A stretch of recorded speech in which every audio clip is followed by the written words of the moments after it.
Hi friends, ఏం చేస్తున్నారు? నేనైతే మా పిల్లల కోసం లంచ్ అయితే రెడీ చేస్తున్నాను. నేహాకైతే లంచ్ తీసుకెళ్ళాలి. ఇవాళ అయితే పిల్లలకి ఇష్టం లేని కూరే వండుతున్నాను. ఈ మధ్య ఏంటో ఆకుకూరలు కాయగూరలు తినాలి అని చెప్పేసి వాళ్ళకి బలవంతంగా వండి పెడుతున్నాను. కానీ వదలట్లేదులేండి, తినేస్తున్నారు అంతా.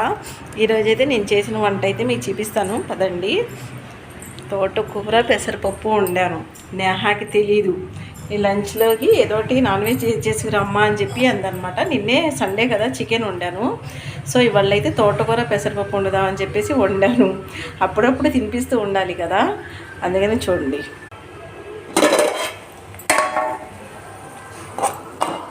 లంచ్ తీసుకెళ్ళిన తర్వాత తను తినేటప్పుడు అప్పుడు చూసిద్ది అనమాట.